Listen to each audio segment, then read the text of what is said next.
Bortle here with Top Deck Scrubs. What's up? God, yes. Hey, yo, and we have here a top 8 consistent return to the channel. My goodness. Brandon Bain. Brandon Bain, let's go. Yo, What Top Deck Scrubs? What deck, bro? Pure Gold Pride. Gold Pride? Pride Power. Wow. Plunder Patrol to Gold Pride. My goodness. What made you decide to play this deck, man? Plunder.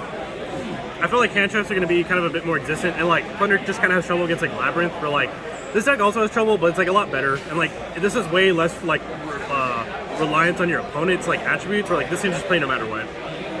Okay, sweet. Well, before we start the deck profile, any shoutouts, man? Shoutouts to Jack and Antonio. They drove with me. Elwick eats his month, and then Top Deck, to Bortle. Everyone in SA, Team Shenanigans. Phil's great. Heroes is great. Just everyone in SA. Okay. Without further ado, please present the deck profile. All right. So to start off, I played through Tour Guide. If you're wondering why Tour Guide's in here, Carry is a fiend, so this makes this card a 1-card combo, and 1-card combos are crazy. I played through Ready Fusion. I was pretty back and forth on this card, but with some other additions I made, it made this a lot better. Plus, this card kind of helps playing certain ratios the way I do. I did play through E-Telly, but instead of playing punks, I played 1 Dr. Frankenderp, 1 Wielder, 1 Tracker. So these cards can work on their own or via E-Telly. This is basically Upstart Goblin. These can summon themselves out. They just help make carry, which is just really important. These can have some cool synchro plays at times. But yeah, and then this gets your life lower, so you can start playing immediately. I just thought the punk stuff was kind of bricky and clogged, your deck a lot. For the Gold Pride engine, the carry, 3 Leon, and 3 Baller. I just kept it at 9. Nitro Head felt bricky. I guess it kind of came up against the cash matchups today, but I did well against those matchups. I only lost to Joey with his Dragon Link strategy. He's a good player, but Top Deck very well game 3. But other than that, it worked. Okay. And then playing 3 and 3 of this was good. The Ready Fusion helps justify it. So yeah. And then I played The Crowd Goes Wild, Better Luck Next Time, and the Traps. So Stake Your Soul, Tenki, Elixir Conquistador in 1. This card was actually surprisingly pretty good. I put it in there. I was testing out a bunch of ratios and a bunch of different other stuff, and I ended up just throwing this in. So I was just well, at the end of the day, it's more consistency, and it actually worked out really well today. So no complaints on it. Nice. And then for hand traps, I played 3 Joel, 3 Ash. I wanted to respect combo decks, and it worked because I played there's just a lot of Dragon Link Bisto here, and I played 2 of them. It's good against Cash still, and they good against random stuff. I played a Mathematic Dude, just ended his turn. Ash is Ash. I don't want to get thrusted. And then for the last cards, don't giggle at this, but I have 3 Cosmics and a Harpies. The funny reason for this is that at locals, I was getting bodied by random floodgates. Not even trap decks. It was just random bulk jank decks, and then they flipped a floodgate, and I was I just can't deal with this. But in theory, this also lowers your life points. You can start playing the game, and you just out a card. So worst case scenario, this sometimes can act like Ash Blossom, hitting Pressured Planet, Vanadium Planet, Scareclaw Planet, or just random times today. I would just hit Regain, hit Imperm Set, and start playing the game. It was pretty good. Okay. It was the main deck. It was 40. 40, perfect 40? Oh, yes. God, yes. For the extra deck, right here. I played Ling Rebo. I didn't want to get Ibly today, and this actually came up round 1, but it did not come up every other round.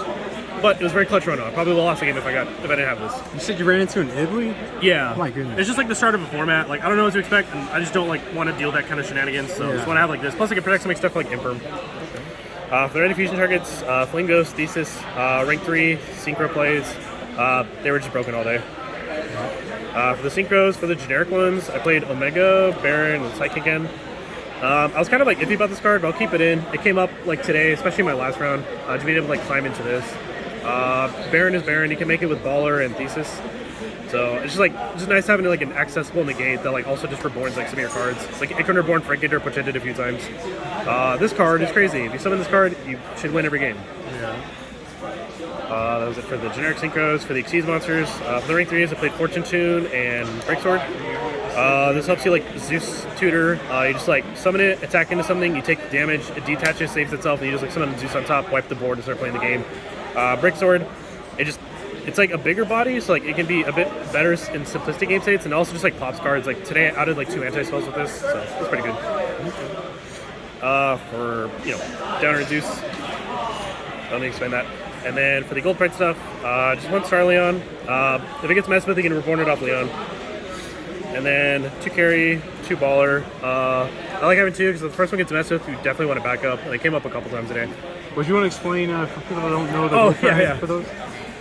So they all have this mandatory clause that if they activate their previous effect that turn, they return back to extra, summon out their counterpart. So this one, you target any monster your opponent controls during the main phase. It gains attack, and if your life's lower, it also pops it. This one, detach, search any gold price spell. If your life's lower, you can also dump any name. And then this one, whenever it's fusion summoned, you can equip monsters your opponent controls up to the amount of material you use for it, so it's always going to be minimum 2.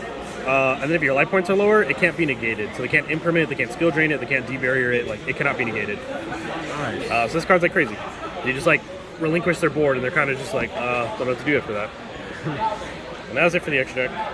And then for the side deck, pink, it's a good one of 3 bell, card's crazy, runic, labyrinth,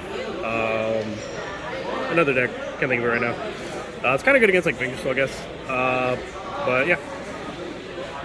3 Dark Ruler, I wanted to respect combo decks. And then 3 Held of the Abyss, I wanted to respect Kashtira and Wire.